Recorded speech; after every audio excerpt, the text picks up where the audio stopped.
नारायणं नमस्कृत्यं नरं चैव नरोत्तमं देवीं सरस्वतीं व्यासं ततो जयमुदीरयेत् नष्टप्रायेषु अभद्रेषु नित्यं भागवत सेवया भगवति उत्तमश्लोके भक्तिर्भवति नैष्टिकी मुखं करोति वाचालं पुङ्गुं रङ्गाय देकृं यत्कृपातमहं वन्दे श्रीगुरुं दीनतारिणं परमानन्दं माधवं श्रीचैतन्य ईश्वरम् ॐ नमो भगवते वासुदेवाय ॐ नमो भगवते वासुदेवाय ஓம் நமோ பகவதே வாசுதேவாய.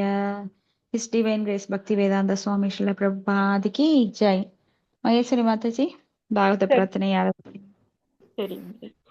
சர்வசாஸ்திராப்தி பீயூஷா சர்வ வேதைக சத்பலா சர்வ சித்தாந்த ரத்னாய சர்வ லோகைக திருக்ருதா சர்வ பாகவத் பிராண ஸ்ரீமத் பாகவத பிரபு கலிதுவந்தோதாதித்ய ஸ்ரீ கிருஷ்ண பரிவர்த்தித பரமானந்த பாடாய பிரேம வர்ஷாக்ஷராயதே சர்வதா சர்வ சேவியாய ஸ்ரீ கிருஷ்ணாய நமோஸ்துமே மத்யேக பந்தோ மத்சங்கின் மத்குரோ மன்மகாதன மத் நிஸ்தாரக மத்பாக்கிய மதானந்த நமோஸ்துதே அசாது சாது தததாயின் அதினோச்ச தாகர கானா முஞ்ச காசின் மாம் பிரேம்னா ஹிருத் கண்டயோஸ்புரா.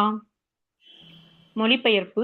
ஓ எல்லா வேத இலக்கியங்களிலிருந்தும் கடைந்தெடுக்கப்பட்ட அமிர்தமே, வேதங்களின் மிக முக்கியமான ஆன்மீக பழமே மற்றும் எல்லா தத்துவங்களின் முடிவுகளான ஆபரணங்களை கொண்டவரே, உலக மக்களுக்கு ஆன்மீக பார்வையை கொடுப்பவர் மற்றும் வைஷ்ணவர்களின் உயிர் மூச்சாக விளங்குபவரே, பகவானே, நீர் கலியுகத்தின் இருளை போக்குவதற்காக உதித்த சூரியன், உண்மையில் நீர் எங்களிடம் திரும்பி வந்த கிருஷ்ணர். ஸ்ரீமத் பாகவதமே, உங்களுக்கு என் பணிவான வணக்கங்கள். உங்களை படிப்பவர்கள் உன்னத ஆனந்தத்தை அடைவார்கள், ஏனெனில் உங்கள் எழுத்துக்கள் அவர்களுக்கு தூய பக்தி தொண்டை பொழிகின்றது. நீங்கள் பகவான் கிருஷ்ணரின் அவதாரமாக இருப்பதால் எப்போதும் அனைவரும் உங்களுக்கு தொண்டு புரிய வேண்டும். ஓ ஸ்ரீமத் பாகவதமே, ஓ என்னுடைய ஒரே நண்பரே, உடன் இருப்பவரே, என்னுடைய ஆசிரியரே, என்னுடைய மிகப்பெரிய சொத்துமாகவும் என்னை விடுவிப்பவராகவும் இருப்பவரே, என்னுடைய மிக நல்ல பாக்கியம் மற்றும் ஆனந்தமாக இருப்பவரே, என்னுடைய மரியாதை கலந்த வணக்கங்களையும் ஏற்றுக்கொள்ளுங்கள். ஓ ஸ்ரீமத் பாகவதமே, புனிதமற்றவருக்கும் புனிதத்தை வழங்குபவரே, மிகவும் வீழ்ச்சியடைந்தவர்களை உயர்த்துபவரே, என்னை எப்போதும் கைவிட வேண்டாம். கிருஷ்ணருக்கான தூய பக்தி தொண்டருடன் எப்பத்திலும் தொண்டையிலும் தோன்றுவீராக. அறிவோம் தத்சத். ஹரே கிருஷ்ணாங் மாதாஜி. தேங்க்யூ மாதாஜி. ஹரே கிருஷ்ணா. தேங்க்யூ மாதாஜி. இன்னைக்கு 4வது ஸ்கந்தம் அத்தியாயம் 11 ஸ்லோகம் 32. சரிதானுங்களா? ஆமாங்க மாதாஜி. ஓகேங்க மாதாஜி. யோ நோ பசுஷ்டாத் புருஷால்லோக விஜதே புருஷம் ந புதஸ்தத்வசம் கச்சேதி சன்ன அபயம் ஆத்மனஹ. ஹரே கிருஷ்ணா. படித்தேங்க மாதாஜி. பாடுங்க மாதாஜி. மொழிபெயர்ப்பு. உலகில் இருந்து விடுதலை அடைய விரும்பும் ஒருவன் சினத்துக்கு அடிமையாதல் கூடாது, ஏனெனில் சினத்தினால் குழப்ப முற்றோன் பிறரின் அச்சத்திற்கு ஆதாரமாகிறான். பொருளுரை. ஒரு பக்தன் அல்லது மகான் பிறருக்கு அச்சம் விளைவிப்பவனாகவோ அல்லது பிறரை கண்டு அஞ்சுபவனாகவோ இருத்தல் கூடாது. ஒருவன் பிறரிடம் பகைமையை பாராட்டாதிருந்தானெனில் அவனுக்கு பகைவர் எவரும் இல்லை. இதற்குரிய சிறந்த சான்று இயேசு கிறிஸ்து ஆவார். அவரது எதிரிகள் அவரை சிலுவையில் அறைந்தனர். அசுரர்கள் எப்போதும் அப்படியே இருப்பர். மேலும் அவர்கள் மகான்களிடம் கூட தவறு காண்பர். ஆனால் ஒரு மகான் எவ்வளவு மோசமாக தூண்டப்பட்ட போதிலும் கூட ஒருபோதும் சினம் கொள்வதில்லை. ஹரே கிருஷ்ணா மாதாஜி. நன்றி மாதாஜி. கிருஷ்ணா மாதாஜி. இப்ப துருவ மகாராஜாவுக்கு சுயம்பு மனு அட்வைஸ் பண்ணிட்டு இருக்காரு, நீ போர்ல ஒருத்தனுக்காக இத்தனை பேரை கொல்லாத அப்படின்னு. அப்போ சொல்லும் போது ஒரு பக்தன் அல்லது மகான் யாரை பார்த்தும் அச்சம் கொள்ளுவதில்லை, மற்றவர்களுக்கு அச்சம் கொடுப்பதும் இல்லை. அவங்க கோபப்படுறதே கிடையாது. ஏன்னா சாந்தாக சுக்ருதக சாதவாக அப்படின்னு சொல்லி பக்தரின் குணங்கள் போற்றப்படுகிறது. ஏன்னா பக்தனுக்கு எல்லா நற்குணங்களும் தானாகவே வந்தமைகின்றது. பக்தனுக்கு தேடி நற்குணங்கள் தானாகவே அமையுது. அதனால அவன் யாரை பார்த்து கோபப்படுறது கிடையாது. அப்போ அந்த உலகத்துல பயம் அப்படிங்கிறதும் கிடையாது. ஏன்னா அவன் எப்பொழுதும் பகவானை சார்ந்தே இருப்பதால் பிறரை சார்ந்திருப்பதில்லை, உலகத்தின் தன்மைகளை சார்ந்திருப்பதில்லை. அவனுக்கு எப்பவுமே அச்சம் கிடையாது. ஒரே எண்ணம் அவனுக்கு எப்பவும் யாரு? பகவான் கிருஷ்ணரே தான். 24 மணி நேரம் அவன் வாழ்நாள் அந்த உடல் எடுத்ததுல இருந்து மற்ற பிற உடல்கள் எடுக்கிற எப்பவுமே அவனுக்கு எப்பொழுதும் பகவானோட சிந்தனை தான். அதனால அவனுக்கு பயங்கர அச்சம்ங்கிறதும் கிடையாது. அத அவங்க தாத்தா சொல்லி காமிக்கிறார். நீ ஒரு பக்தனா இருக்க, நீ ஏன் அவன் கொன்னான்னு அச்சப்படுற? ஏன் அவன் மேல பயப்பட்டு போரிடுகிறாய் அப்படின்னு. அடுத்த ஸ்லோகம் 33. हेलनं कृश प्रातुर् धनदस्य त्वया कृतं जग्निवान् पुण्य जनान् प्रातृकिनान् इति अमर्षिदः. हरे कृष्णा. படிங்க மாதாஜி. லலிதா மாதாஜி. மாதாஜி நான் புஸ்தகம் அங்கேயே வச்சிருந்துட்டேங்க மாதாஜி. சரி, மியூட் பண்ணிக்கோங்க. வேற யாரை படிங்க. மொழிபெயர்ப்பு. அன்பார்ந்த துருவனே, உனது அன்பு சகோதரனை யக்ஷர்கள் கொன்றனர் என்று கருதி நீ அவர்களில் பலரை அழித்து விட்டாய். உனது இச்செயலின் மூலம் நீ தேவர்களின் பொருளாளரும் சிவபெருமானின் சகோதரருமான குபேரனின் கோபத்தை தூண்டியிருக்கிறாய். உனது செயல்களின் மூலம் நீ சிவபெருமானையும் குபேரனையும் அவமதிக்கிறாய் என்பதை நீ புரிந்து கொள்வாயாக. பொருளுரை. துருவ மகாராஜா சிவபெருமானிடத்தும் குபேரனிடத்தும் குற்றம் புரிந்திருக்கிறார் என்று மனு குறிப்பிடுகிறார். ஏனெனில் யக்ஷர்கள் குபேரனின் குலத்தை சேர்ந்தவர்கள். அவர்கள் சாமானியர்கள் அல்லர். அதனால் அவர்கள் புண்ணிய ஜனான், அதாவது புனிதர்கள் என்று குறிப்பிடப்பட்டிருக்கின்றனர். எது எவ்வாறாயினும் குபேரனின் மனம் கொதிப்படைந்துள்ளது. அதனால் அவரை அமைதிப்படுத்தும்படி துருவ மன்னர் அறிவுறுத்தப்படுகிறார். Hare Krishna mataji. Thank you mataji. Hare Krishna. Thank you mataji. So இந்த உலகில இப்படித்தான் சிலர் அனாவசியமாக பிறரின் கோபத்தை தூண்டி அதற்கு ஆளாகி அவமானம் பண்ணி அவமதித்து, அதனால அதுல இந்த பாவ செயல்கள் இருந்து தடுக்கிறதுக்காக திருப்பியும் அவர் உபதேசம் பண்றார். நீ குபேரனுடைய சந்ததியை நீ அழிச்சிட்டு இருக்கிற, அதனால அவங்க கோபத்தை தூண்டிட்டு இருக்கிற, தயவு செஞ்சு இதை நிறுத்தி அவங்கள போய் சாந்தப்படுத்து அப்படிங்கிறார். அடுத்த ஸ்லோகம் 34. தம் பிரசாதய வத்சாசு சனத்ய பிரஸ்ரயோக்திபிஹி ந யாவன் மகதாம் தேஜ குலம் நோ அபி பவிஷ்யதி. படித்தாங்க மாதாஜி. படிங்க. இக்காரணத்தினால் எனதன்பு குழந்தையே, உடனடியாக உனது கனிவான வார்த்தைகளினாலும் வழிபாட்டினாலும் குபேரனை அமைதிப்படுத்துவாயாக. அதனால் அவரது மனக்கொதிப்பு நமது குடும்பத்தை பாதிக்காதிருக்கலாம். பொருளுரை. பொதுவாகவே நாம் அனைவரிடமும் நட்புடன் பழக வேண்டுமாயினும் குபேரனை போன்ற உயர்ந்த தேவர்களிடம் நாம் நிச்சயம் நட்புடன் பழக வேண்டும். ஆத்திரமடையவோ அதன் மூலம் தனிப்பட்ட ஒருவனுக்கோ ஒரு குடும்பத்துக்கோ அல்லது ஒரு சமுதாயத்துக்கோ தீங்கிழைக்கின்ற முறையில் நமது நடத்தை இருக்கக்கூடாது. ஹரே கிருஷ்ணா மாதாஜி. நன்றி ஹரே மாதாஜி. கிருஷ்ணா. நன்றி மாதாஜி. ஸோ பொதுவாகவே நம்ம எல்லாருடன் நட்புடன் பழக வேண்டும். அந்த காலத்துல எல்லாம் ஜனங்க அப்படித்தான் இருந்தாங்க. ஆனா இந்த காலத்துல வாரிசுகள் பாருங்க, இன்னைக்கு இருக்கிற ஜெனரேஷன் சின்ன குழந்தைகள்ல இருந்து அந்த பொய் கௌரவத்தினால ரொம்பவுமே பாதிக்கப்பட்டிருக்காங்க. போய் மன்னிப்பு கேளுங்கிறது அவங்களுக்கு ஒரு பெரிய ஒரு ஒரு பெரிய ஒரு குற்றமா இருக்கும். நாமெல்லாம் சொல்லிட்டோம், நீ போய் மன்னிப்பு கேள். ஏன்னா கோபங்கிறது இயற்கை தான். சரி, அப்படியே கோபப்பட்டாலும் அதனால பெரிய தப்பு செய்திருந்தாலும் வார்த்தைகள் யாழ விடாம ஒருத்தர் மேல விட்டாலுமே நம்ம என்ன பண்ணணும்? திருப்பி போய் மன்னிப்பு கேட்கணும். அப்படி பொய் கௌரவம் நிறைய பேருக்கு என்ன ஆகுதுன்னா, அகங்காரம் அவங்கள அந்த அவங்கள தலை வணங்க விடமாட்டேங்குது. மன்னிப்பு கேட்கறதுக்கு விடமாட்டேங்குது அந்த மனது, அந்த பொய் அகங்காரத்தினால. நிறைய பேர் அதனாலதான் நம்ம பகைவர்களை உண்டாக்கிக்கிறோம். ஆனா அந்த காலத்துல எல்லாம் ஆனானப்பட்ட துருவ மகாராஜாவுக்கு கூட அவங்க தாத்தா அட்வைஸ் பண்றாரு, போய் மன்னிப்பு கேட்டு அவர்களை போற்றி வாழ்த்தி அவங்கள மறுபடியும் நட்பு கொள்ள அவர்களிடம் அப்படின்னு. இது ராஜதந்திரம் மட்டுமல்ல, சாதாரண தர்மமும் கூட. சாதாரண தர்மம் என்ன? எல்லாரிடமும் நட்புடன் பழக வேண்டும், யாரை விரோதிக்க கூடாது. ஏன்னா எல்லாருமே நம்மளுக்கு உறவு முறைகள் தான். அடுத்த ஸ்லோகம் 35. ஏவம் ஸ்வயம் புவ பௌத்ரம் அனுசாஷ்யம் ஸ்ருவம் தேனாபிவந்தித சாகம் ரிஷிபி ஸ்வ புறம் யயௌ. மொழிபெயர்ப்பு. இவ்வாறு படிங்க மாதாஜி. மொழிபெயர்ப்பு. இவ்வாறு சுயாம்புவ மனு தனது பேரனான துருவனுக்கு அறிவுரைகள் வழங்கிய பின் அவரால் மரியாதை செலுத்தப்பட்டார். அதன் பிறகு பகவான் மனுவும் அவருடன் வந்த மாமுனிவர்களும் தங்கள் இருப்பிடங்களுக்கு திரும்பிச் சென்றனர்.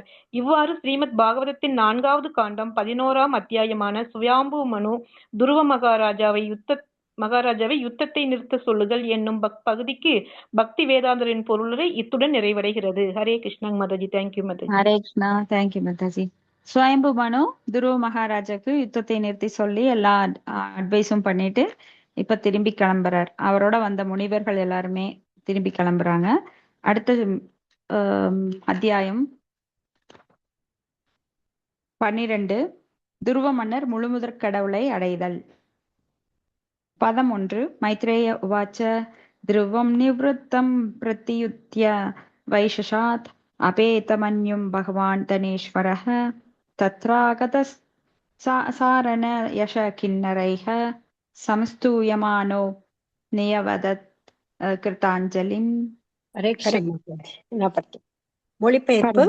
மாமுனிவர் மைத்ரேயர் கூறினார், அன்பிற்குரிய விதுரனே, துருவ மன்னர் தனது சினம் தணிந்து யக்ஷர்களை கொல்வதை முற்றிலும் நிறுத்தினார். இதனை கேள்வியுற்ற வணக்கத்திற்குரிய செல்வத்துக்கு தலைவரான குபேரன் துருவனின் முன்னர் தோன்றினார். யக்ஷர்களாலும் கிண்ணறர்களாலும் சாரணர்களாலும் துதிக்கப்பட்ட பின்னர் அவர் தன்முன் கூப்பிய கரங்களுடன் நின்று கொண்டிருந்த துருவ மன்னரிடம் பேசலுற்றார். ஹரே கிருஷ்ண மாதாஜி. அவ்வளவுதான். ஹரே கிருஷ்ணா மாதாஜி. ஸோ இங்க வந்து தன்னுடைய தாத்தாவோட அட்வைஸ் கேட்டு அவர் வந்து சுயநினைவுக்கு வர்றார். சுயநினைவுனா என்ன? தான் உண்மையான நிலை என்ன, பக்தன்கிற நிலையை உணர்ந்து கண்டிப்பா நாம நல்ல வேலை நம்மளுக்கு சரியான சமயத்தில் வந்து அட்வைஸ் பண்ணாரு தாத்தா அப்படின்னு நினைச்சுக்கிட்டு அதெல்லாம் நிறுத்திட்டார். அப்போ குபேரன் வந்து முன்னாடி நிக்கிறார். யக்ஷர்கள், கிண்ணர்கள், சாரணர்கள் இவங்கெல்லாம் துருவ மன்னரை போற்றி பேசுறாங்க. ஸ்லோகம் 2. தனத உவாச்ச போபோ க்ஷத்ரிய தாயாத பரிதுஷ்டாஸ்மி தே அனஹ யத்வம் பிதாமஹா தேஜாஸ் வைரம் துஸ்யஜம் அத்யஜஹ. மொழிபெயர்ப்பு.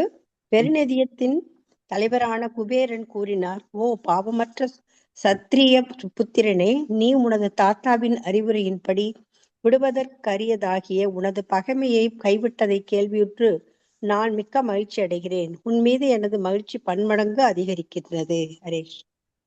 ஹரே கிருஷ்ணா. இப்படி அவர் மேல வந்து இப்போ குபேரனுக்கு ரொம்ப மரியாதை அதிகமாகுது. ஏன்னா சொன்ன உடனே அவர் போரை கைவிட்டு இவரை வந்து துதித்து பாடுறாரு. அதுக்கடுத்த ஸ்லோகம் 3.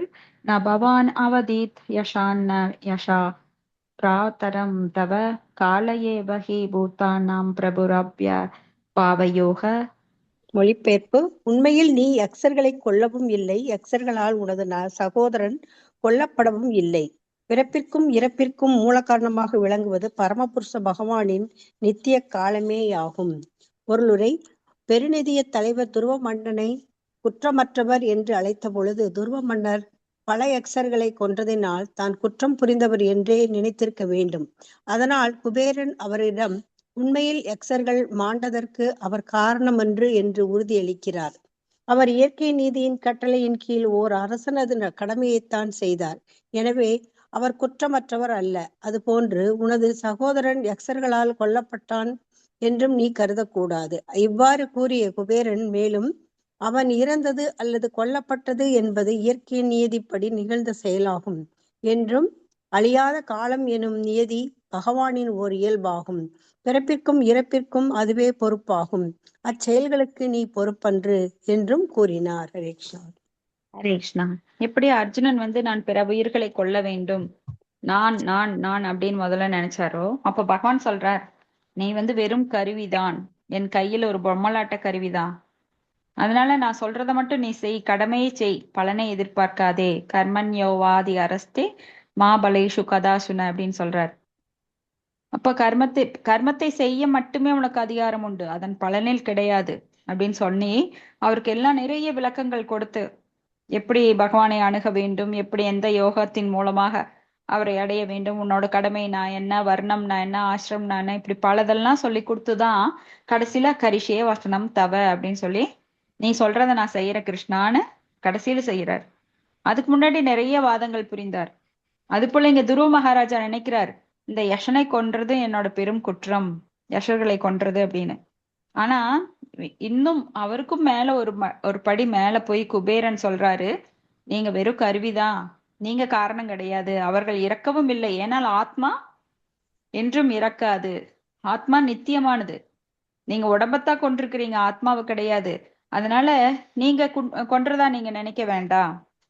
ஏன்னா அவருக்கு அந்த ஒரு கில்ட்டி ஃபீலிங் இருந்தது. இவர் சொல்றாரு, நீங்க கொல்லல, நீங்க பகவானுடைய ஒரு கருவியா செயல்பட்டீங்க, அவங்க விதி முடிஞ்சிருச்சு அவ்வளவுதான், அதுக்கு நீங்க ஒரு கருவியா இருக்கிறீங்க அவ்வளவுதான் அப்படின்னு. அப்போ உன்னோட சகோதரனை யக்ஷன் கொன்றான் அப்படின்னு கூட நீ கருதக்கூடாது. ஏன்னா அதுக்குதான் அவர் போர் புரிந்து வந்தார், தன்னோட சகோதரனை யக்ஷன் கொன்னுட்டான் அப்படின்னு சொல்லி. அதுவும் பொய். யக்ஷன் அவனை கொல்லவில்லை, மாறாக இயற்கையின் சட்டத்தால் அவர் கொல்லப்பட்டார். ஏன்னா அவருக்கு அன்னைக்கு ஆயுள் போகணும்னு இருக்கு. ஆனா அதுக்கு ஒரு காரணமா யார் இருக்கா? அந்த யக்ஷன் இருக்கான், அவ்வளவுதான். அதை தவிர யக்ஷன் கொன்றதா நீ நினைக்காத அப்படின்னு சொல்றாரு. அடுத்த ஸ்லோகம் 4. அஹம் த்வம் இதி அபார்த்தா தீர் அஞ்சனாத் புருஷஸ்ய ஹி ஸ்வாப்னி வாபாதி அதத்யானாத் யயா பந்த விபர்யயௌ. ஹரே கிருஷ்ண மாதாஜி. படிக்கிற மாதாஜி. பாடுங்க மாதாஜி. மொழிபெயர். ஒருவன் தன்னையும் பிறனையும் நான் என்றும் நீ என்றும் தவறாக கருதுவது அறியாமையின் விளைவான உடற்சார்புடைய வாழ்க்கையின் அடிப்படையில் அமைந்ததாகும். இவ்வுடற்கருத்தானது பிறப்பு இறப்புக்கு காரணமாவதோடு தொடர்ந்து உலக வாழ்க்கையிலேயே நம்மை அமிழ்த்திவிடும். பொருளுரை: நான், நீ, அகம்துவம் என்று ஒருவர் பிரித்து கொள்ளும் கருத்தானது முழுமுதற் கடவுளுடன் நமக்குள்ள நிலையான உறவை நாம் மறந்ததின் காரணத்தினால் விளைந்ததாகும். பரம புருஷனான கிருஷ்ணரே மையப்புள்ளியாக இருக்க முழு உடலில் கைகள், கால்கள் என்று பாகங்களாக இருக்கிறோம். நாம் உண்மையில் பரமபுருஷ பகவானுடன் நமக்குள்ள நித்திய உறவினை அறிந்து கொள்ளும் பொழுது உடல் கருத்துடைய வாழ்வின் அடிப்படையில் எழும் இவ்வேறுபாடு தோன்றாது. மேலே கூறியுள்ள சான்று இங்கு மீண்டும் பொருந்துவதாகும். கை கையாகவும் கால் காலாகவும் இருந்த போதிலும் இரண்டும் ஒட்டுமொத்த உடலின் தொண்டில் ஈடுபடும் பொழுது கை என்றும் கால் என்றும் வேறுபாடு இருக்காது. ஏனெனில் அனைத்தும் ஓர் உடலை சார்ந்தவை என்பதோடு அனைத்து பாகங்களும் இணைந்து இயங்கி ஓர் முழு உடலை உருவாக்குகின்றன. இதுபோல் உயிர்கள் அனைத்தும் கிருஷ்ண உணர்வுடையவனாயிருக்கும் பொழுது இது போன்ற நான் நீ என்ற பேதங்கள் இருப்பது இல்லை. காரணம், அனைவரும் கிருஷ்ணரின் பக்தி தொண்டில் ஈடுபட்டு இருக்கின்றனர். ஆகையினால் அவருக்குரிய தொண்டுகளும் பூர்ணத்துவம் உடையனவே. கை ஒரு வேலையும் கால் மற்றொரு வேலையும் செய்தாலும் கூட நோக்கம் என்பது முழுமுதற் கடவுளாக இருக்கும் போது அனைத்தும் ஒன்றே. இதனை மாயாவாத கொள்கையினர் கூற்றான அனைத்தும் ஒன்றே என்னும் கூற்றோடு சேர்த்து குழப்பிக் கொள்ளக்கூடாது. உண்மையான அறிவு என்பது கை கையாகவும் கால் காலாகவும் உடல் உடலாகவும் இருந்த போதிலும் அனைத்தும் இணையும் பொழுது அவையெல்லாம் ஒன்றே என்பதாகும். எப்பொழுது ஓர் உயிர் தன்னை சுதந்திரமானவன் என்று கருதுகிறானோ அப்பொழுதே அவனது கட்டுண்ட உலகியல் வாழ்க்கையானது தொடங்குகிறது. ஆகையினால் சுதந்திர வாழ்க்கை எனும் கருத்தானது ஒரு கனவே ஆகும். கிருஷ்ண உணர்வில் இருப்பதே ஒருவனது உண்மையான நிலையாகும். அதன் பின்னரே அவனால் தனது உலகியல் பிணைப்பிலிருந்து விடுதலை அடைய முடியும். ஹரே கிருஷ்ணா. தேங்க்யூ மாதாஜி. தேங்க்யூ மாதாஜி. உலகில் பிணியிலிருந்து நாம விடுதலை அடைய முடியும். பிணைப்பு சொல்லக்கூடாது மாதாஜி, பிணைப்பு தான் போட்டிருக்கோங்க மாதாஜி. உலகியல் பிணைப்பு. பிணைப்பு இல்ல மாதாஜி, பிணிப்பிலிருந்து பிணி அது ஒரு உலகியல் பிணி, நோய், உலகியல் நோய். அப்படிங்களா? சரி, ஓகே, தேங்க்யூ. பிணைப்புன்னு சொல்லலாம், உலகியல் பிணைப்புன்னு சொல்லலாம், பிணின்னு சொல்லலாம். சரி. அட்டாச்மெண்ட். ஆமா, பிணிங்கிறது உலகியல் ஜடநோய். நோய். சோ நீங்க ஜடநோய்க்கு முக்கியமான காரணம் என்ன? அதான் எல்லாமே தன்னோடது. நான், நீ, எனது, அகம், அகங்காரம். அகம், நான் அப்படிங்கறதா அகம். நான் எனது அப்படிங்கிற அந்த உரிமை உணர்வு. நான் அப்படின்னா என்ன நினைக்கிறோம்னா உடல், எந்த உடல் என்னுடையது அப்படின்னு நிறைய விஷயங்கள். நான் தான் செய்யறேன் எல்லாமே, என்னுடைய உடல், என்னுடைய குடும்பம், என்னுடைய தேசம், என்னுடைய மக்கள், என்னுடைய மொழி, இப்படின்னு அது விரிவடைஞ்சிட்டே போகும். அப்ப இது முழுமுதற் கடவுளுடன் நமக்குள்ளான நிலையான உறவை நாம் மறந்ததுனால தான் இது ஏற்படுது. ம். ஏன்னா பகவானுக்கும் நம்மளுக்கு என்ன உறவு தெரிஞ்சிருச்சுன்னா இந்த என்னுடையதுங்கிறதெல்லாம் இருக்காது. எல்லாமே பகவானுடையது. என்னுடையதுங்கிறதுக்கு இங்க எதுவுமே கிடையாது. நாமெல்லாம் இங்க வர்றோம், திரும்பி பிரம்மாவோட கண்ணை சிமெண்ட்ருக்குள்ள திரும்பி போயிடுறோம். விட்டில் பூச்சி வாழ்க்கை மாதிரி பிரம்மாவோட ஆயுட்காலத்தோட ஒப்பிடும்போது. இப்ப பரமபுருஷரான கிருஷ்ணர் தான் மையப்புள்ளியாக இருக்கணும். ஏன்னா அவர் தான் உடல், நாமெல்லாம் அவருடைய பாகங்கள். அப்போ இந்த உடல்ல கைய கை காலு அப்படின்னு பேதம் பார்க்க மாட்டோம் உடல்ல, இல்லைங்களா? அப்போ கையும் காலாகவும் இருந்த போதிலும் இரண்டும் ஒட்டுமொத்த உடலின் தொண்டில் ஈடுபடும் போது கை கால் என்ற வேறுபாடு இருக்காது. உடல் அப்படின்னா இது கை உடல், இது கால் உடல் அப்படின்னு பிரிச்சு பார்ப்போமா? உடல் அப்படின்னா உடல்னு தான் சொல்லுவோம். உடலுக்குள்ளேயே எல்லா அங்கங்களும் அது முக்கியமானதா தான் இருக்கும். இது ரொம்ப முக்கியம், அதனால இதுக்கு நல்லா கவனிக்கலாம், இதுக்கு மட்டும் தனியா சோறு கொடுக்கலாம் அப்படின்னு காது ரொம்ப முக்கியம் அப்படின்னு காதுக்குள்ள ரசத்தை ஊத்துவோமா? காதை நீ தனியா சாப்பிடு, இருந்தா அவனுக்கு எக்ஸ்ட்ரா ஃபுட் அப்படின்னு கொடுக்க மாட்டோம், இல்லைங்களா? அப்போ நாம் எல்லாருமே கடவுளோட உடல்ல ஒரு அங்கம். அப்ப கடவுள் முழு உடல். அப்ப நாம் எல்லாருமே அந்த உடலுக்கு சேவை செய்ய வேண்டும். யாருக்கு? கிருஷ்ணருக்கு சேவை செய்யணும். கையாகட்டும் காலாகட்டும் உடலுக்கு சேவை செய்வது போல நாமெல்லாம் பகவானோட அங்கமா இருக்கிறதுனால பகவானுக்கு சேவை செய்ய வேண்டும். ஆனா உடல் அப்படின்னாலே அது எல்லாமே ஒண்ணு அப்படிம்போம். கை காலும் மற்றொரு வேலையும் செய்தா கூட நோக்கம் என்பது முழுமுதற் கடவுளாக இருக்கும்போது அனைத்தும் ஒன்றே. ஏன்னா கிருஷ்ண உணர்வுல இருக்கும்போது நாம் கிருஷ்ணருடைய நினைவிலேயே இருக்கும்போது கிருஷ்ணரும் நாமும் ஒன்றாக கலந்து விடுகிறோம்.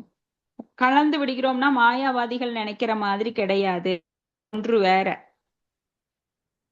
அப்போ நம்மளோட உணர்வு கிருஷ்ண உணர்வுடன் கலந்து விடும்போது கிருஷ்ணருக்குடைய அதே குணங்களும் நம்முடைய குணங்களும் ஒரே நேர்கோட்டில் இருக்கிறது, அளவில் வேற. ஆனா மாயவாதிகள் என்ன சொல்றாங்க? எல்லாமே ஒண்ணு அப்படிம்பாங்க. அப்போ இந்த எண்ணம் ஏன் ஏற்படுது மாயவாதிகளுக்கு? நானா சுதந்திரமானவன் அப்படின்னு நினைக்கிறாங்க. இந்த உலகுல, கட்டுண்ட உலகுல எல்லாரும் சுதந்திரமானவன். அப்ப இந்த சுதந்திரமான வாழ்க்கை அப்படிங்கிறது ஒரு கனவு மட்டுமே. நம்மளாம் கனவுலதான் நிறைய பேர் 90% ஆஃப் த மக்கள் என்ன பண்றாங்கன்னா கனவுலதான் வாழ்ந்துட்டு இருக்கிறாங்க. நான்லாம் சுதந்திரமானவன், நான் என்ன வேணா செய்யலாம், இந்தியாவுக்கு சுதந்திரம் கிடைச்சிருச்சு, நடு ரோட்ல போலான்னா போக முடியுமா? முடியாது. லாரி மோதி அடிச்சு சாக வேண்டியதுதான். சோ சுதந்திரமானவன் அப்படின்னா அது பொய். யாருக்குமே சுதந்திரம் கிடையாது. எல்லாருமே கட்டுண்ட வாழ்க்கையில் இருக்கிறோம். ஒரு பெண் நடுராத்திரில 1 மணிக்கு தான் வருவேனா எனக்கு சுதந்திரம் இருக்குன்னா இன்னைக்கு அடுத்த நாள் நியூஸ் பேப்பர்ல அவங்க பேரு கொட்டை எழுத்துல வரும். சுதந்திரங்கிறதே கிடையாது யாருக்குமே. எல்லாருக்கும் கட்டுப்பாட்டு விதிகள் இருக்கு. எல்லாரும் டாக்ஸ் கட்டணும். எல்லாருக்கும் பொதுவான விதிகள், குடும்பத்துல விதிகள் இருக்கு. மனைவி காலையில நேரத்துல எந்திரிக்கணும், இல்ல 12 மணிக்கு தான் எந்திரிப்பேன்னா அந்த மனைவி நிம்மதியா இருக்க முடியாது. கணவன் நான் உழைக்கவில்லை, உட்காந்துட்டு வீட்டுக்குள்ளேயே சாப்பிட்டுறேன், பொண்டாட்டியோட சண்டை போட்டுட்டு இருக்கேன்னா அது வீடா இருக்காது. சோ எல்லாருக்கும் கடமை இருக்கின்றது. அந்த கடமை, கட்டுப்பாடு இதெல்லாம் இருக்கு. இப்ப யாருக்குமே சுதந்திரம் கிடையாது. இப்ப கிருஷ்ண உணர்வில் இருப்பதே ஒருவனது உண்மையான நிலை. நம்மளோட ஸ்வரூபம் என்ன? ஜீவேன சுரூபஹய கிருஷ்ணர நித்யதாச. கிருஷ்ணருக்கு சேவை செய்வதுதான் நம்மளோட உண்மையான நிலை. அப்பத்தான் இந்த உலகில் பிணியிலிருந்து விடுபட முடியும். உலக பிணி அப்படின்னா என்ன? பிறப்பு, இறப்பு, மூப்பு, பிணி. அப்போ நாம் 3 விதமான கிளேசங்கள். ஜட இயற்கைன்னு வந்துட்டா இங்க எல்லாம் இது இருக்கும். இங்க எதுவுமே நாம கேட்ட உடனே கிடைக்காது. இதுதான் ஜட உலகம். ஆனா நாம கற்பனையில வாழ்றோம். நான் நினைக்கிறதெல்லாம் நடக்கும்ட்டு நாம நிறைய பேர் இப்படித்தான் வாழ்ந்துட்டு இருக்கிறோம். அடுத்த ஆண்டுக்கு என்ன பிளான் பண்ணலாம், இன்சூரன்ஸ் போடலாம், நான் போனா இன்சூரன்ஸ் என் பையனுக்கு கிடைக்குமான்னு இப்ப கவலைப்பட்டுட்டு இருப்போம். முழு இன்சூரன்ஸ் கவர் பண்ணிருமா, இல்ல நான் போய் ஹாஸ்பிட்டல்ல படுத்தா எல்லாம் செலவாயிருமா? நாளைய வாழ்க்கை அப்படிங்கிறது ஒரு கேள்விக்குறியாகவே எல்லாருக்கும் போயிட்டே இருக்கும். ஆனா கிருஷ்ண உணர்வினனுக்கு எது நடந்தாலும் கவலை இல்லை. ஏன்னா அவன் முழுமையாக கிருஷ்ணரை சரணடைந்து விட்டான். கிருஷ்ணரே எல்லாம் பாத்துக்குவாரு. ஒரு குழந்தை என்ன பண்ணுன்னா உம், அது பாட்டுக்கு ஜாலியா விளையாண்டுட்டு இருக்கும். ஏன்னா அம்மா பாத்துக்குவாங்க, அப்பா பாத்துக்குவாங்க. ஏது மரியாதை குழந்தை, அம்மா அப்பாவை டிபெண்ட் பண்ணி இருக்கிற குழந்தை, எல்லாமே அம்மா அப்பா பாத்துக்குவாங்க, எனக்கு எந்த கவலையும் இல்லை. ஆனா அம்மா அப்பாவை விட்டு பிரிகின்ற குழந்தைக்கு எத்தனை கவலைகள். நாளைக்கு சோத்துக்கு என்ன பண்றது, என்னை யாராவது அடிப்பாங்களோ, எனக்கு இருக்க இடம் கிடைக்குமா, அம்மா அப்பாவை விட்டு தெரியாம பிரிஞ்சு வந்த குழந்தை எப்படியெல்லாம் தவிக்குது. நீங்க அனாதை குழந்தைங்களை பார்த்திருப்பீங்க. அதுங்களுக்கெல்லாம் எந்த கேரண்டியும் கிடையாது. அந்த குழந்தை இப்ப இருக்கிற இடம் எது, நாளைக்கு எங்காவது அதை கடத்திட்டு போறாங்களா? நிறைய ஆசிரமங்கள் இருக்கு, ஆனா உண்மையா பாக்குறாங்களா? கிடையாது. அது போலத்தான் நம்மெல்லாம் அம்மா அப்பாவை விட்டு பிரிஞ்சு வந்த குழந்தைங்க. ஆனா யாரு சரண்டர் ஆகுறாங்களோ, நீயே கதி அப்படின்னு சரண்டர் ஆகுறாங்களோ, அவங்களுக்கு அம்மா அப்பாவே பாத்துக்குவாங்க. அவங்களுக்கு எந்த கவலையும் கிடையாது, நாளைய பற்றியோ அடுத்த நிமிஷம் பத்தியோ எது கவலை கிடையாது. ஏன்னா முழுமையாக சரணடைந்தவர்கள் பகவானையே நம்பி இருக்கிறாங்க. அடுத்த ஸ்லோகம் 5. தத்கச்ச த்ருவ பத்ரம் தே பகவர்தம் அதோஷஜம் சர்வபூதாத்ம பாவேன சர்வபூதாத்ம விக்கிரகம். நான் படிக்கிறேங்க மாதாஜி. ஹரே படிங்க. கிருஷ்ணா. மொழி பிரணாப் மாதாஜி. மொழிபெயர்ப்பு பொருளுரை ஆத்த பக்தி வேதாந்த சாமி பிரபாதிக்கு ஜெய். எனது அன்புக்குரிய துருவனே, முன்னே வருக. இறைவனது கருணை உனக்கு எப்போதும் கிட்டுவதாக. நமது உளன் உணர்வுக்கு அப்பாற்பட்டதாக விளங்கும் முழுமுதற் கடவுளே அனைத்து உயிர்களிடத்தும் நிறைவாக விளங்குகிறார். அதனால் எவ்வித வேறுபாடுமின்றி அனைத்து உயிர்களும் ஒன்றே. ஆகையினால் அனைத்து உயிர்களுக்கும் இறுதி புகலிடம் தருபவராக விளங்கும் பகவானின் உன்னத வடிவத்திற்கு உனது தொண்டினை தொடங்குவாயாக. பொருளுரை. இதில் உள்ள விக்கிரகம் குறிப்பிட்ட வடிவினை உடையவர் என்றும் சொல் மிகவும் முக்கியமானது. எனில் என்றும் அழியாத உண்மை என்பது இறுதியில் முழுமுதற் கடவுளாகவே இருக்கிறது என்பதை குறிப்பிடுகிறது. இதுவே பிரம்ம சம்ஸ்கிருதியில் சச்சிதானந்த விக்கிரகம் என்று விளக்கப்பட்டிருக்கிறது. அவருக்கு வடிவம் இருக்கிறது, ஆயினும் அது அனைத்து வகை வரு உலகத் தோற்றத்திலிருந்தும் வேறுபாடு உடையதாகும். உயிர்கள் அனைத்தும் பரம வடிவத்தின் இடைசக்திகளாகும். ஆகையினால் அவை பரம வடிவத்திலிருந்து வேறுபட்டவையானதன்று, அதே சமயம் அதற்கு இணையானதும் அன்று. இங்கு துருவ மன்னர் அந்த பரம வடிவத்திற்கு பணி செய்யுமாறு அறிவுறுத்தப்படுகிறார். இப்பணியானது அதன் பிற தனிப்பட்ட வடிவங்களுக்கும் சேர்ந்ததுதான். சான்றாக மரத்தின் அடிவேரில் நீர் ஊற்றும் பொழுது அந்நீரானது அதன் பிற வடிவங்களை, இலைகளை, முட்டுகளை, மலர்கள் மற்றும் கனிகளுக்கும் போய் சேருகின்றது. மாயவாத கருத்தான அனைத்தும் நிரந்தரமான உண்மையாக விளங்குவதனால் இறைவன் வடிவமற்றவர் என்னும் கூற்றுக்கு இங்கே அடிபட்டு போகிறது. மாறாக நிரந்தரமான உண்மைக்கு உருவம் உண்டு. அதுவே உருவான இறைவன் எங்கும் நிறைந்துள்ளவர் என்றும் செய்தியும் உறுதி செய்யப்படுகிறது. அவரின்றி தனித்து இயங்குவது எதுவும் இல்லை. ஹரே கிருஷ்ண மாதாஜி. ஹரே கிருஷ்ணா மாதாஜி. இங்க பகவானுடைய வடிவம், பகவான் எப்படி இங்க வந்திருக்கிறார் அப்படின்னா விக்கிரக வடிவமாக இங்க எழுந்தருளி, அதாவது சகுன வழிபாடு, அப்ப குணங்களற்ற நிர்குண வழிபாடு அதுவும் இருக்கு. சகுன வழிபாடு அப்படின்னா குணங்களுடன். இப்ப நாமெல்லாம் முக்குணங்கள்ல இருக்கோம். பசிக்குது, நம்மளுக்கு தாகம் அடிக்குது, அதெல்லாம் குணங்களுடைய தூண்டுதல் தான். ஆனா முக்குணங்களுக்கு அப்பாற்பட்ட நிலையில் ஒருவர் போகும்போது, அவர் தன்னை மறந்து சமாதி நிலையில வரும்போது அவர் பசியோ தாகமோ கிடையாது. அப்ப இங்க விக்கிரகத்திற்கு நாம என்ன பண்றோம்? விக்கிரகத்திற்கு 3 வேளை இல்ல, 22 தடவை. இங்க நீங்க பூரி, ஜெகநாத் பூரி எல்லாம் போனீங்கன்னா பிரசாதம் போயிட்டே இருக்கும். அவர் கைய நினைச்சு அந்த ஈரம் காயறக்குள்ள அடுத்த பிரசாதம் தயாராகி உள்ள போகும். இப்படி பகவானுக்கு நைவேத்தியம் நடந்துட்டே இருக்கும். ஏன் பகவானுக்கு பசிக்குதா கேட்டா இல்ல. ஆனா நம்ம என்ன பண்றோம், நம்ம நிலையில அவரை கீழே வச்சு பாக்குறதுனால அதான் சகுன வழிபாடு. அப்ப பகவானுக்கு பசிக்குது, அவருக்கு தாகம் எடுக்கும், தீர்த்து வைக்கணும், அது போல அவருக்கு குளிப்பாட்டணும், அவருக்கு அலங்காரம் பண்ணணும். இப்படி நம்மை போலவே அவரை பாவித்து அவருக்கு பூஜை செய்வது. அப்ப விக்கிரக வழிபாடு அப்படின்னா ஏன்னா பகவான் விக்கிரக ரூபமாக நமக்குள்ள நம்மளுக்கு அவருடைய ஆசிகளை வழங்குகிறார். அப்போ அவர் சச்சித் ஆனந்த விக்கிரகமாக பிரம்ம சம்ஹிதை 5.1 ஈஸ்வர பரம கிருஷ்ண சச்சித்தானந்த விக்கிரக அநாதி ராதிர் கோவிந்த சர்வ காரண காரணம் சத்து சித்து ஆனந்தம் அந்த மூன்றும் கொண்ட விக்கிரமாக இங்க நமக்குள்ள எழுந்தடி இருக்கிறார். சத் அப்படின்னா நித்தியமான, சித் அப்படின்னா அறிவு நிறைந்த, ஆனந்த வடிவமானவர் அவர். அப்ப நாம கூட அவரை போலவே தான் சத்து சித்து ஆனந்தமானவர்கள். ஏன்னா ஆத்மாதான் அந்த ஆன்மீகமானது. அதனால ஆத்மாக்கு மட்டும்தான் அந்த சத்து சித்து ஆனந்தம் இருக்கு. ஏன்னா நம்மள இடைச்சக்திகள் அப்படின்னா நம்மள பௌதிகத்துல இருக்கிறோம். ஆகையினால் அவை பரம வடிவத்திலிருந்து வேறுபாடானவை என்று. அப்ப நம்ம ஆத்மா பகவானுக்கு இணையான அதே சச்சித்த ஆனந்தம் இருக்கு நமக்குள்ள, ஆன்மீகமான ஆத்மாக்கு. ஆனா இந்த உடலோ அதை மூடி இருக்கிறதுனால பகவானுக்கு இணையானது இல்லை. ஏன்னா பகவானுடைய ரூபம் திவ்யமானது, நம்மளோட ரூபம் பௌதிகமானது.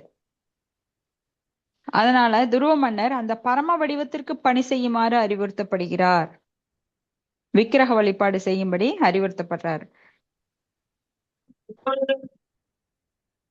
சோ இங்க நிரந்தரமான உண்மைக்கு உருவம் உண்டு. அதுவே உருவமான இறைவன் எங்கும் நிறைந்துள்ளவர் என்னும் செய்தி உறுதிப்படுத்தப்படுகிறது. நிரந்தரமான உண்மை என்ன?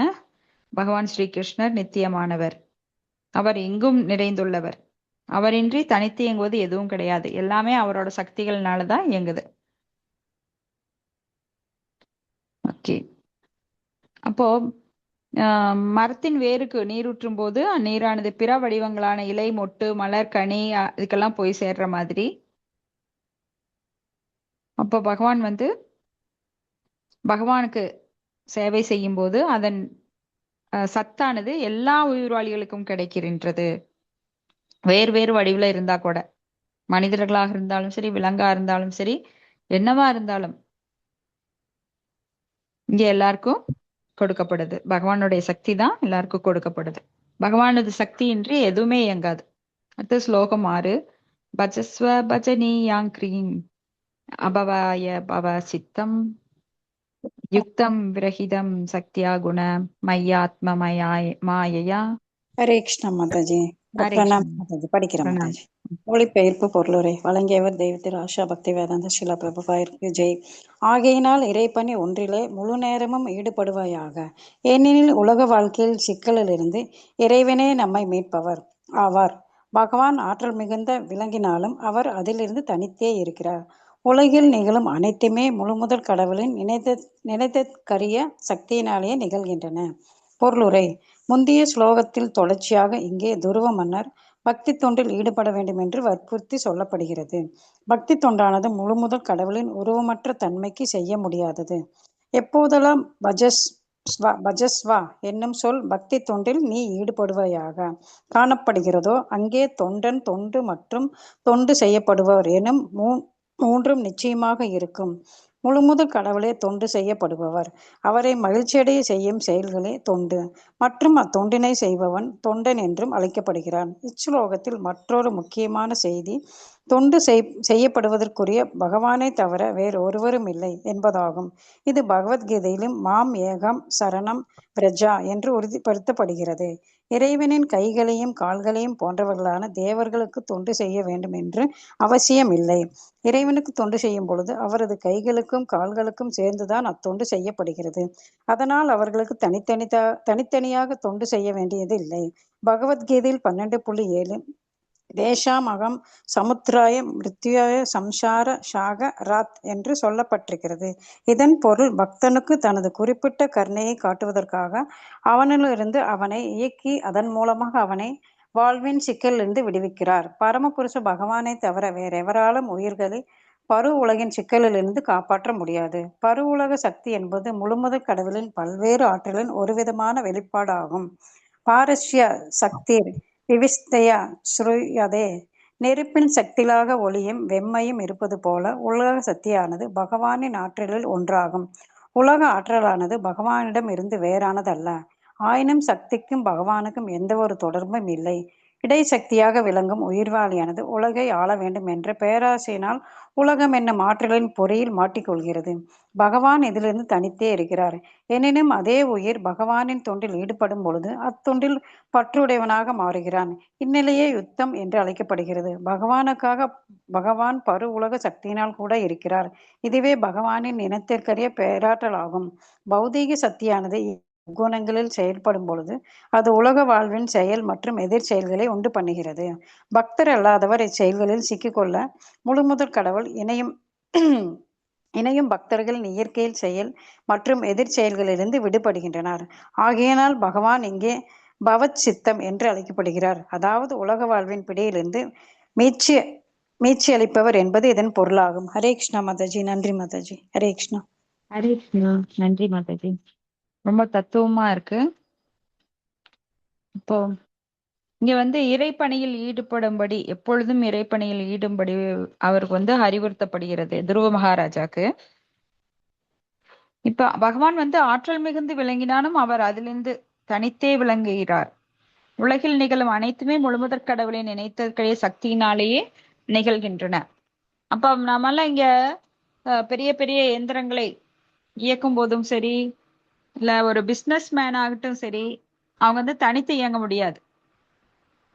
ஆனா இங்க பகவான் இவ்வளவு பெரிய அண்டங்களையும் படைத்து காத்து அழித்து அது ஆனா அவர் தனித்தே இருக்கிறார். அவருக்கு இதுக்கு சம்பந்தமே இல்லாத மாதிரி தனித்து இருக்கிறார். ஆனா அவரோட சக்திகள் மூலமா தான் இது எல்லாமே நடைபெறுகிறது. இப்ப பக்தி தொண்டானது முழுமுதற் கடவுளின் உருவமற்ற தன்மைக்கு செய்ய முடியாது. இப்ப பக்தி தொண்டு செய்ய சொல்றாங்க. ஆனா யாரோ ஒருத்தருக்கு செய்ய முடியுமா சொல்லுங்க? உருவமே இல்ல. அப்ப அதனாலதான் விக்கிரக வழிபாடு அன்னைக்கு சொல்லப்பட்டது. அப்போ உருவமுள்ள ஒன்றுக்குத்தான் பக்தி, அன்பு செய்ய முடியும். இப்ப முழுமுதற் கடவுளே தொண்டு செய்யப்படுபவர். அவரை மகிழ்ச்சி அடைய செய்யும் செயல்களே தொண்டு. அத்தொண்டினை செய்பவனே தொண்டன். அப்ப 3 விஷயம் இங்க பார்க்கணும். ஒண்ணு பெறுபவர், ஒண்ணு கொடுப்பவர், இன்னொன்னு கொடுக்கும் பொருள். அப்ப பக்தன் என்றால் அங்க பகவான் இருக்கணும், இடையில தொண்டு இருக்க வேண்டும். 2 பேரையும் இணைக்கும் பாலம் இது தொண்டு. அப்ப பகவான், தொண்டு, பக்தன். அப்ப பக்தி தொண்டின் மூலமாக அந்த பகவானை அவன் இணைக்கின்றான். சோ பகவானுடைய இணைப்பு அப்படிங்கிறது இப்படித்தான் எல்லாருக்குமே வேணும். அப்போ பகவானுடைய தொடர்புடைய செயல்களை செய்யும் போதுதான் பகவானுடைய இணைப்பு நம்மளுக்கு. எப்படி டெலிபோன்ல இப்போ பேசுறோம் அப்படின்னா அந்த பக்கம் இருக்கிறவங்களுக்கு இந்த பக்கம் இருக்கிறவங்களுக்கு எப்படி அந்த இணைப்பு ஏற்படுது? போன் மூலமா. அப்போ அந்த போன் மீடியேட்டரா இருக்கு. அது போல இங்க பகவானுக்கும் பக்தனுக்கும் எது இணைப்பாக இருக்கிறது? பாலம் பக்தி தொண்டு. அப்ப நம்ம எல்லாருமே பகவானுடன் இணைந்திருக்க விரும்புறோம். அப்ப பக்தி தொண்டு புரிய வேண்டும். இப்ப எல்லாம் நாம இணைந்திருக்கிறோம். இப்ப நாம எப்படி இணைந்திருக்கிறோம்? யாராவது சொல்லுங்க பார்க்கலாம்.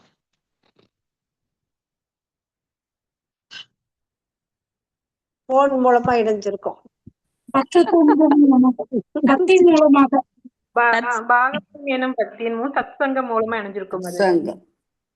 ஸ்ரவணம் கீர்த்தனம். ஸ்ரவணம் கீர்த்தனம் மூலமா இணைஞ்சிருக்கிறோம். பக்தி தொண்டுக்கு 9 முறைகள் என்ன? ஸ்ரவணம், கீர்த்தனம், ஸ்மரணம், அர்ச்சனம், வந்தனம். அப்ப நாம இப்ப எப்படி இணைஞ்சிருக்கிறோம்?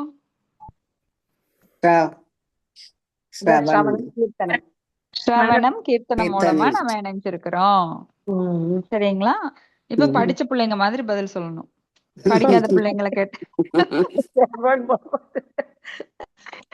ஓகே, பக்தி சாஸ்திரி பண்ணி தினம் பகவத்கீதை படிச்சு பாகவதம் படிச்சு எப்படி இணைஞ்சிருக்கிறோம்னா பக்தி தொண்டு. சரி, பர்டிகுலரா சொல்லணும். சரிங்களா? அப்போ முக்கியமான செய்தி தொண்டு ஸ்லோகத்தில் மற்றொரு முக்கியமான செய்தி, தொண்டு செய்பவருக்குரியவர் பகவானை தவிர வேறு ஒருவரும் இல்லை.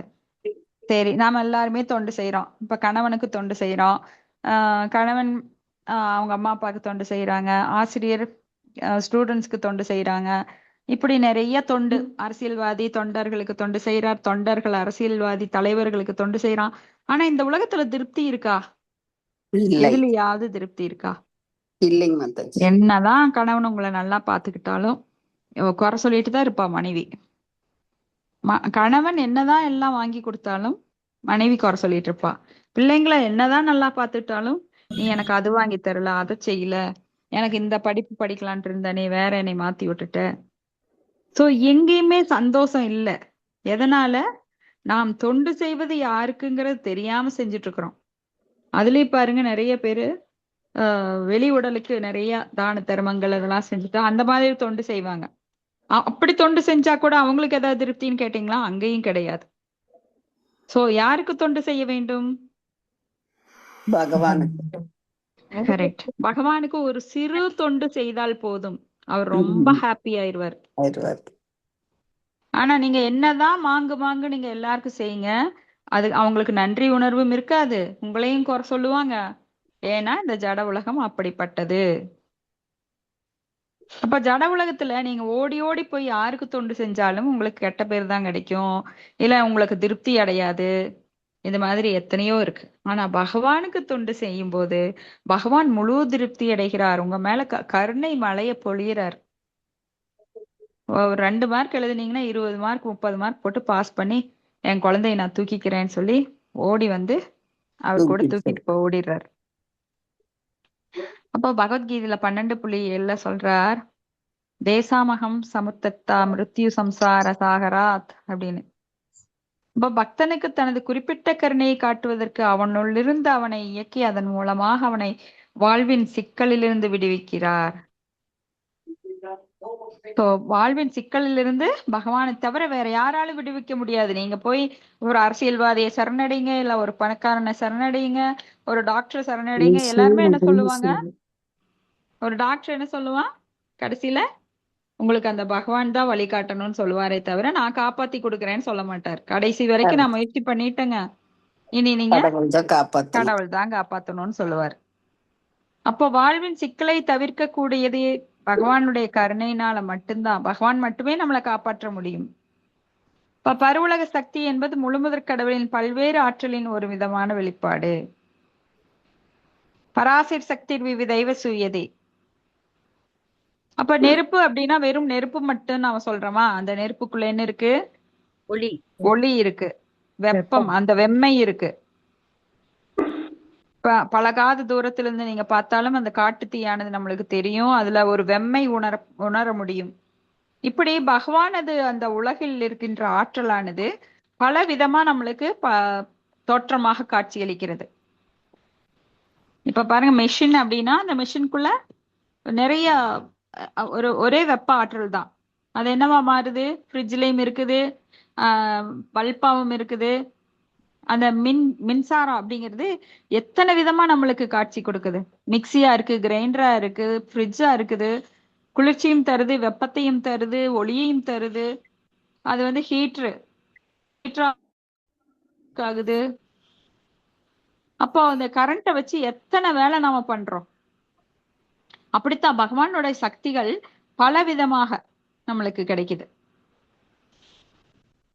ஆனா நாமெல்லாம் என்ன பண்றோம்? இந்த உலகை ஆள வேண்டும் என்கின்ற பேராசையில இந்த உலக ஆற்றலின் பொறியில் எலிய பிடிக்கிறதுக்கு என்ன பண்ணுவாங்க? ஒரு பொறி வச்சிருப்பாங்க. அது மாதிரி நம்மளுக்கெல்லாம் இந்த ஜட உலகம் ஒரு பொறி. ஆசைப்படுறீங்களா? டபக்குன்னு இதுல உள்ள போட்டு விட்டுறாங்க. ஆனா பக்தி தொண்டில் ஈடுபடும் போது அத்தொண்டில் பற்றுடையவராய் மாறி அந்த நிலை மாறுது. அப்ப இதுக்கு ஒரே சொல்யூஷன் என்ன? இந்த உலக பிணியிலிருந்து நீங்க பக்தி தொண்டு செய்ய வேண்டும். அதுதான் யுக்தம். பக்தனுக்காக பகவான் பருவுலக சக்தியினுள் கூட இருக்கிறார். இந்த பௌதிகத்துல கூட பக்தனுக்காக இங்க வர்றாரு. யதாதாஹி தர்மஸ்ய கிளானிர் பவதி பாரத அப்யுக்தானாம் அதர்மஸ்ய ததாத்மானம் ஸ்ருஜாம்யகம் பரித்ராணாய சாதுனாம் வினாச்சாய சதுஷ்கிருதாம் தர்ம சம்ஸ்தார்ப்பணார்த்தாய சம்பவாமி யுகே யுகே அப்படின்னு.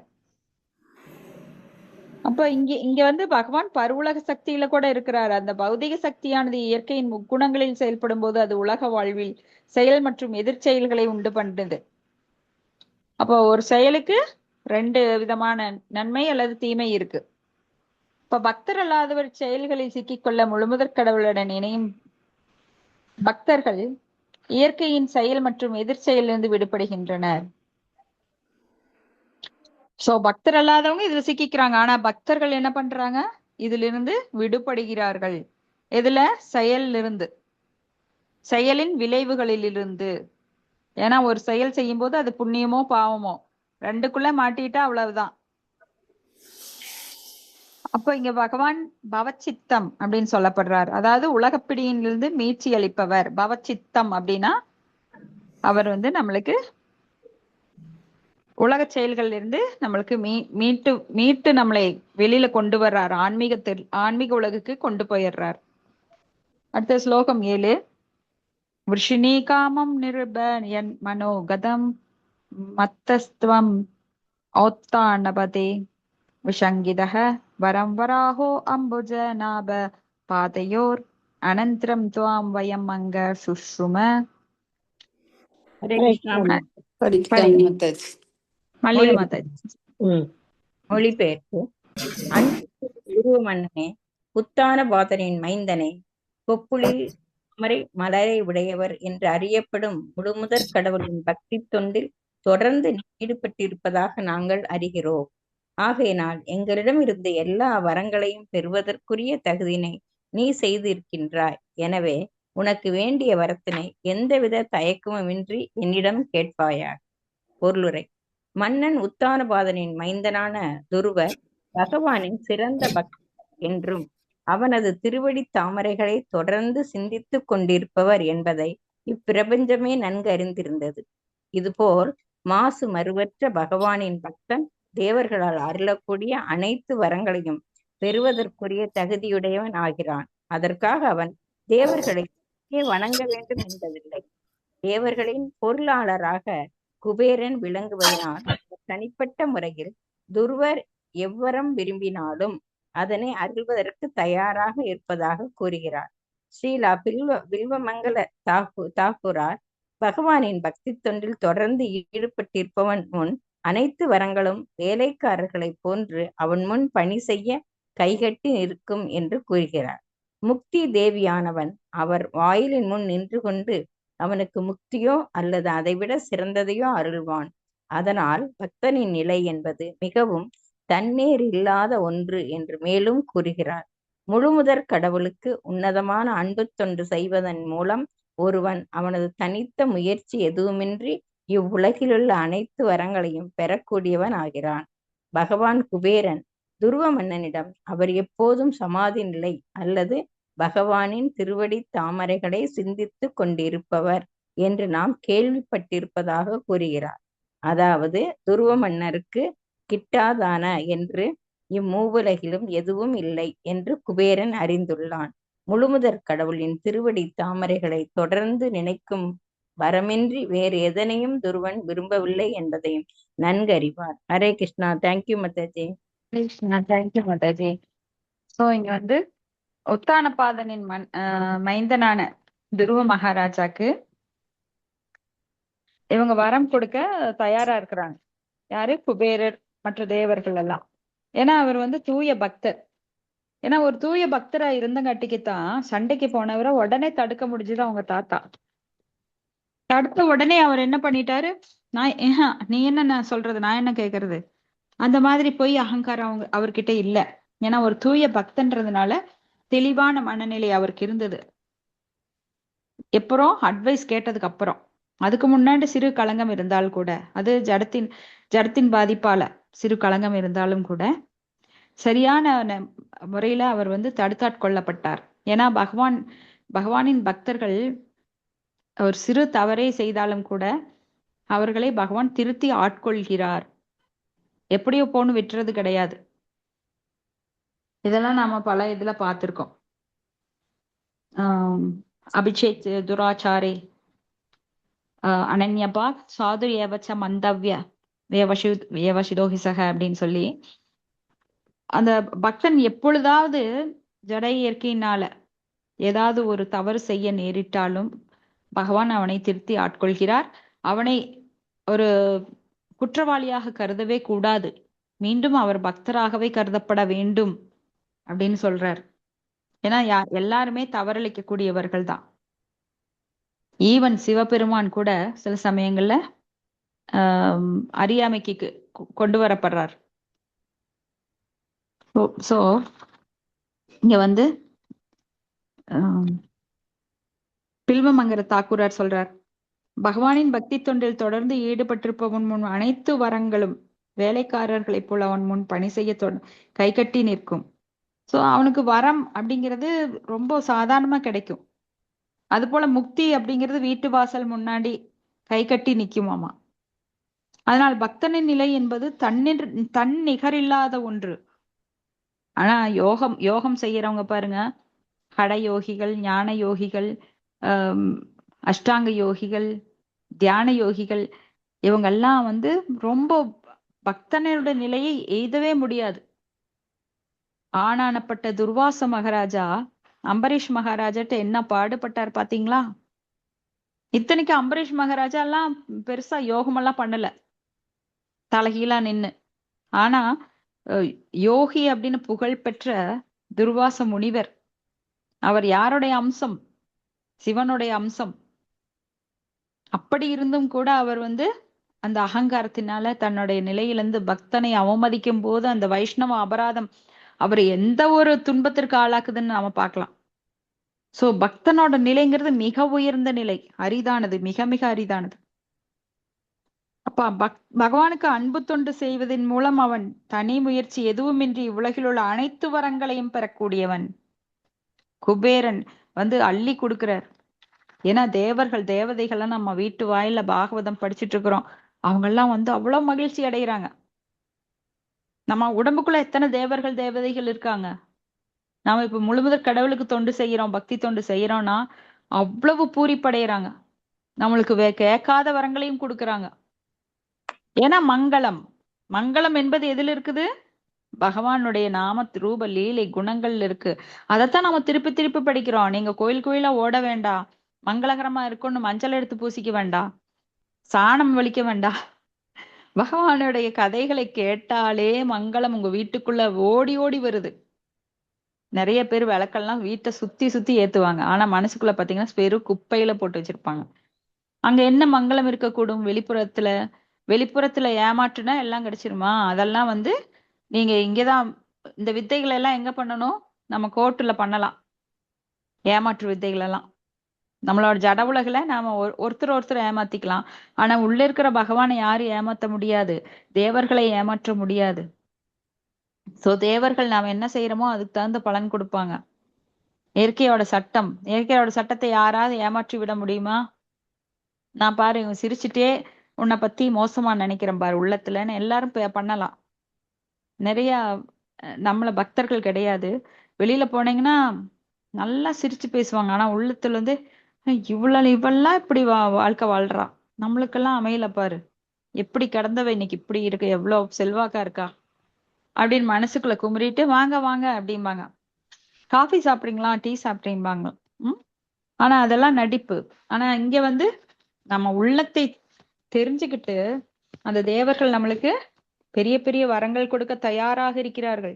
பக்தர்கள் அப்படின்னா ஏழைன்னு நினைச்சுக்காதீங்க, அவங்களாம் பணக்காரராகவும் இருப்பாங்க. ஏன்னா அவன் எதையும் சொந்தம் கொண்டாடுவது இல்லை, என்னுடையது என்ற உரிமை உணர்வு அவனுக்கு இல்லை. எப்பொழுதும் தனித்திருக்க விரும்புகிறான், எப்பொழுதும் பக்தர்களோட சங்கத்தில் இருக்க விரும்புகிறான், ஜட உலகவாதிகளிடம் இருந்து தனித்திருக்க விரும்புகிறான்.